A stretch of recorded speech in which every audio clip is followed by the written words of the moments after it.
every year around this time it's really tough because, you know, there's been a couple of more deaths here in the city from my community of St. Paul, Sad Lake area. And every year it seems that something always happens just before the march.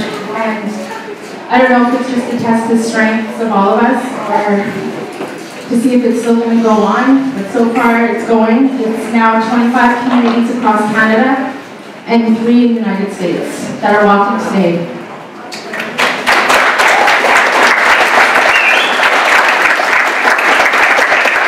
In the very beginning, it just started in Vancouver, and then Edmonton, myself, and a few other women actually started here in Edmonton, and it went to Thunder Bay and Toronto.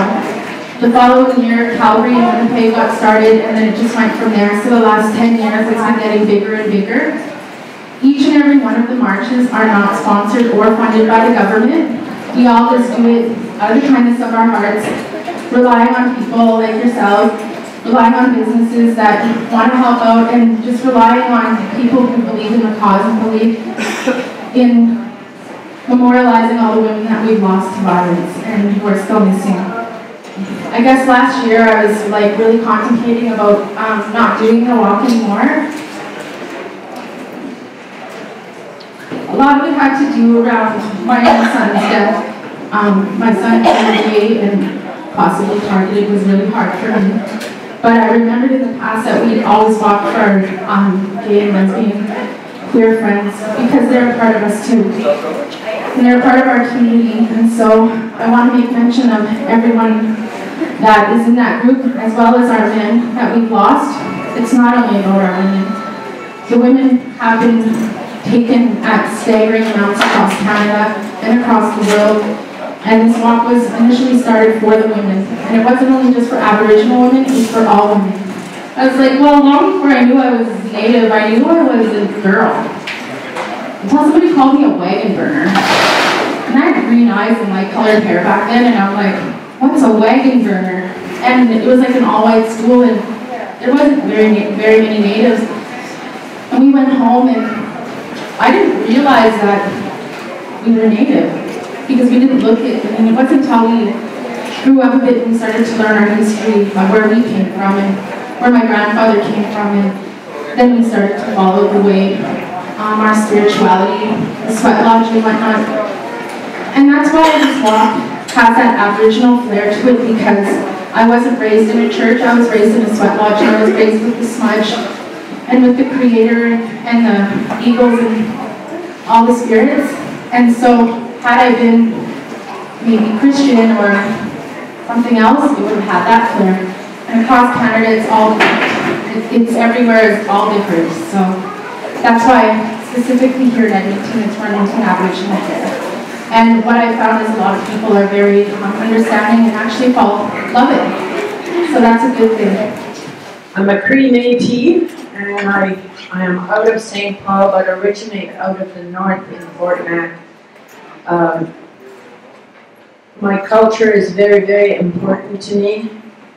And being a woman is also very important because women are the backbone of the family and the community. Those are the ones that bring forward life and nurture that life and teach all the teachings and how to be a woman. And a lot of our young women grow up outside of our families, and colonization and the residential school systems and many other forces have created dysfunction, if you want to use that word, in our families. And a lot of us as women didn't know our sacred role as women growing up until we were older. And that's true for me.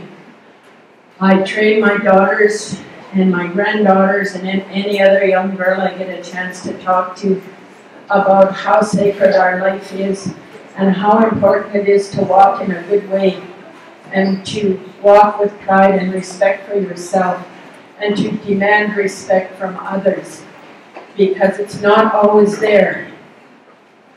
In that whole process of colonization and the residential school, the men too have been wounded, and they need to go through a healing process as we do to reclaim who they are as the male warriors in our societies. And that's not only Aboriginal, that's for all men and for all women. Because we got sidelined back years and years ago. And it's harder to live and walk in a good way than it is to live and walk with alcohol and drugs and violence and racism and prejudice. It's harder to walk with kindness and caring and respect for yourself and those around you. But the challenge is to be able to do that and to be true to your own self. We've lost many, many young girls, and I was looking at their pictures over the last few days and looking at some of the stories that I put together for other groups and for other gatherings. And when I look at them, you know, a lot of our young women didn't have a chance. They grew up in foster care, they grew up leaving their homes at a very young age because their homes weren't protected to them. A lot of them hit the streets at 12, 13, 14 years old, not by choice, but to so-called survive. What they escaped was as bad as what they went to. But the alcohol and drugs steal your spirit and steal your ability to be able to have that pride and that strength and the caring. And many of us, I'm an alcoholic. I've been sober 35 years. I sobered up so that I could have a good life and I could give my children a good life. And it wasn't easy. More people tried to pull me down than to help me up. And I had to fight, and I'm glad I fought. And I try to share that with other people because it's one of the keys to success that we pick the alcohol and drugs and reclaim our path. And we can't do that if our mind and our spirit are confused with alcohol and drugs. Because with that alcohol and drugs comes all the other darkness, the violence, the racism, all how we treat each other, we drag each other down. Nobody has a good thing to say about anybody else, but we look for faults and we pick you apart. And when we start to heal and scab over, we'll pick that off too, until we get our lives straight and we reclaim our spirit. And we reclaim our ability to respect ourselves first and those around us. I always pray for all the families of those that have lost their loved ones, those young girls. I always think of seeing kids like Rachel Quinney laughing around the streets of St. Paul, laughing and teasing and poking people and giggling away and hiding on us and stuff like that, and how that every death leaves such a big hole in our hearts, in our families, in our communities, and in our nation. Because who knows what that child, that young woman, or that young man would have brought to this world. Because I'm sure that Louis Riel's mother didn't know who she was raising when he was crawling around the dirt in his log cabin. I'm sure that John A. Macdonald's mother didn't know that he'd be the Prime Minister of Canada when he was running around in the dirt in his log cabin. We never know what these lives we bring forward are going to be and contribute to the mosaic of our family, our country. We never know. And so we have to treat each life in a precious way, because that precious way is what's going to help them to find that path, the path of respect and honor, and the path of reaching and being able to achieve the goals that they need to have that good life, just like each of us. And I'm really glad that each of you came out. There have been many. We went to a gathering in Cape Breton, 400 women, to talk about this and what we can do. And there was a big division about inquiries, the importance of an inquiry, or the importance of investing in prevention and proactive kinds of things for our young people. And you know, that's a really interesting question, because an inquiry is going to be dollar heavy, and then it'll be shelved on a shelf. But if we invest proactively and in prevention, we might be able to save the lives of some of our young people. So, you know, we really have to think that it's us grandmothers and mothers, aunties, sisters, the fathers and uncles and grandfathers that have to start getting vocal about those losses and about what we can do to stop losing those lives that are being lost every day. 2 in the last few weeks again. And you know, those families are reeling. Our communities are saturated with grief. People aren't even able, a lot of times, to respond to how they feel about another loss because they are overwhelmed with grief, and we don't have enough people to be able to get out there and help everyone with their healing. And some don't even recognize they need healing because we were taught not to show how we feel. And we need to start showing how we feel. I'm angry, I'm hurt, I have a big hole in my heart. I've had losses this last while. And you know, my niece in Winnipeg started a march, and she's still going. It's her 5th or 6th year. My other niece in Maple Ridge, BC just started. She had about 30 people show up for her first march in Maple Ridge, and she was scared spitless. Yesterday when I talked to her and I said, it doesn't matter. If there's only you, you can still walk. And somebody is going to notice. But she had 25, 30 people.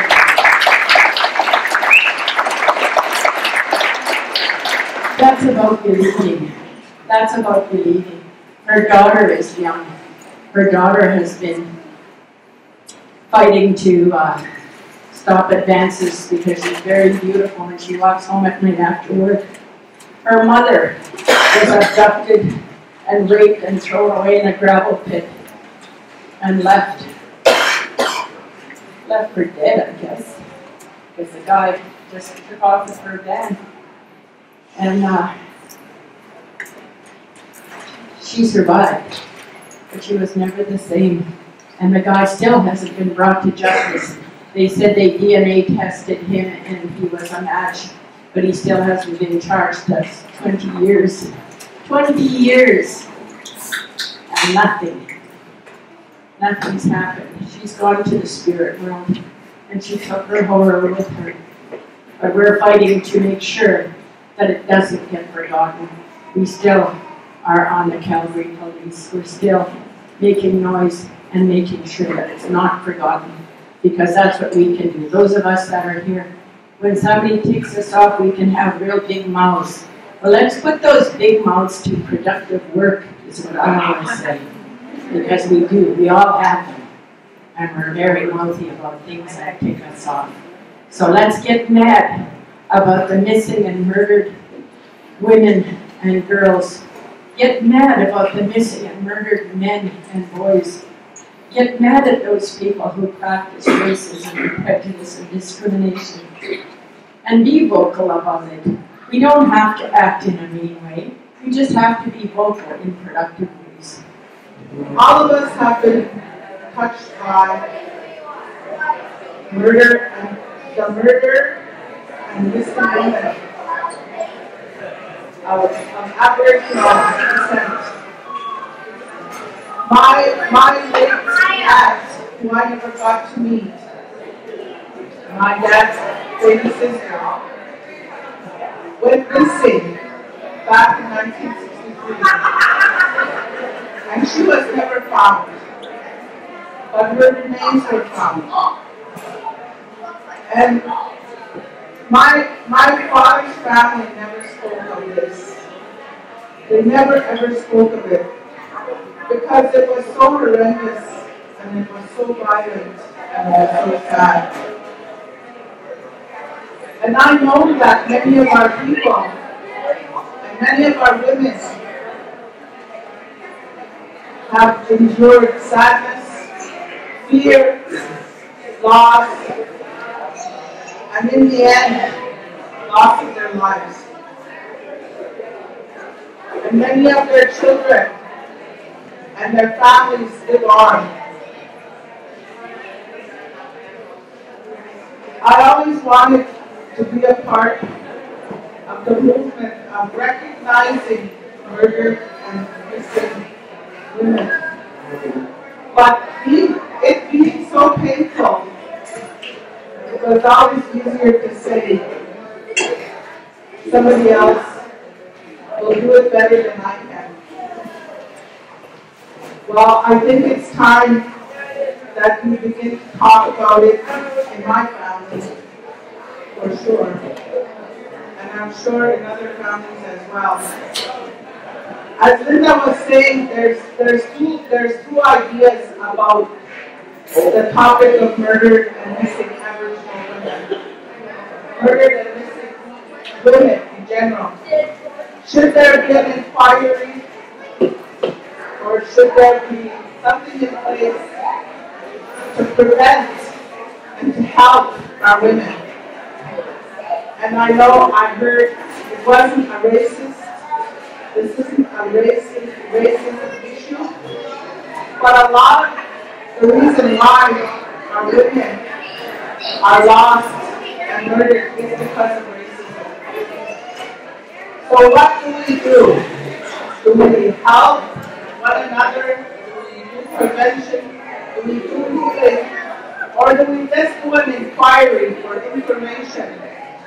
That's something we all need to think about. But again, I'm honored to be here. And I just want to say I'm so sorry as we go home today, because we just lost a beautiful young lady from our nation. Beautiful little girl. I used to see her when she was a little girl. Her parents loved her so much. Her parents loved her so much. And this is where she lost her life. So we'll be having her funeral this coming week. I want to remember her.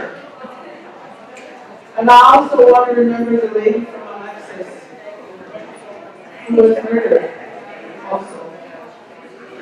And the many more that were murdered in the past. Thank you all for being here.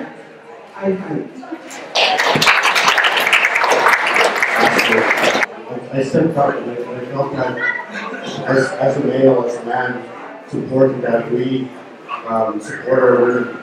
And I just want to get into a bit about that. I have, of course, a mother, a very lovely mother, and I really respect her a lot. And I have to listen to her, especially since she's on council too. So I have no choice in either way. I'm stuck. But anyway, I just want to share some things.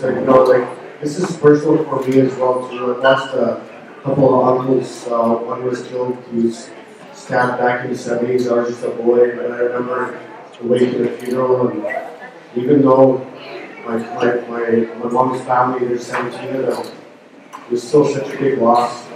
They were all young, in their 20s, mid-30s, and younger.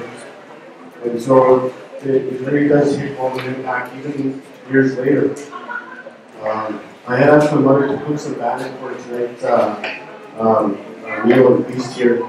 And so as she was cooking, she was talking about my uncle.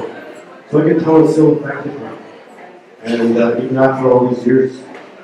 So I have another uncle who had passed away. He had fought actually 3 army guys, and she died of an aneurysm from his injuries. So, so we have lost family. And I wanted to just share some things. When I first found out I was decided to achieve opportunities here in Edmonton, I just had this hunger and desire just to learn the history. So I grew up in Edmonton here most of my life. I just had this really strong desire that this is my home. I couldn't understand that at the time why. But as I delved into that, I spent time in the archives and the libraries, listening to elder stories. I gained this knowledge and started to learn about history and learning how are people been treated and mistreated over these years, ever since Canada became a country and implemented these different laws and that. And you can see the role of women being very diminished. throughout Canada's time here. And so I just wanted to speak a bit about that. See, and I just want to tell you a story I heard from an elder from Saddle Lake. This was last year. I spoke at an event. I was talking about this history and that, how we as people, why are we adhering to the Indian Act? We should be making our own laws and creating our own laws. That's how we lived before the treaties were signed. That's how we lived before the Indian Act came into being. And so this elder, he spoke up and he says, I didn't know. I just knew that we had our own laws and our own systems in place before. And he said, let me tell you a story I heard from my grandmother. She came from Green Lake. Said she lived to be 106 years old. She was born in the 1850s and passed away in the 1960s. So he grew up listening to all her stories. So she told us one story about growing up in Green Lake. This is the time of treaty, before the time of treaty. And she was there actually in the treaty when Treaty 6 was being signed as a young lady. She was an actual eyewitness. And so she explained what it was like before the treaties were signed, before the Indian Act. They lived in villages. They lived in groups of about 50 to 75. That's how you can manage your community. And if you're not any bigger, it's difficult to manage because you have to collect food for everybody. You have to go and hunt, and you have to gather, get fish and berries and everything like that. So it's difficult to manage a group over 100 or 200. So that's what they were doing, living in communities of about 50. And if a man wanted to marry, then he had to go join his wife's clan and go and help her clan. So he explained this is what happened when it came down to decision making in the community and how important the role of women were at that time. He said we sat around in a teepee and he had the Okama. Okama means chief, like myself. I'd be sitting there and I had my council behind me, which were usually the men. They had 4 women, 4 Okamas, all the oldest women of the tribe, of the clan, sitting across from the chief. And the elders, the men would sit behind the chief as well. And there'd be fire in the middle. And so they would have the other elderly woman, the cook was behind those women. And then the rest of the women in the tribe, young mothers, young ladies. And they would already know the things they wanted to request and basically direct the chief to do. And so they would do that. But if anything came up, any of the women in the background wanted to bring up something an issue, they would forward that to the 4 women in the front, and they would relay that to the chief. Say, we want you to take care of this. So based on his people, their knowledge, know-how, skills, and ability, he would appoint his council, he would appoint people, his men, to carry out these duties. There were the elders, the older men, probably with a big stick, but they were overseeing these men to do their jobs and to do their roles. And of course, the women are the keepers of the families of the homes. So of course they're busy all the time. But they wanted the men to take care of these issues that came up. And the elder said that most of the decisions had to do with the children. So they were always looking out for the children's well-being. And so that's how things went. That's how we describe it. And it's like, well, that's how our community should be. Having women come into war, and it is happening.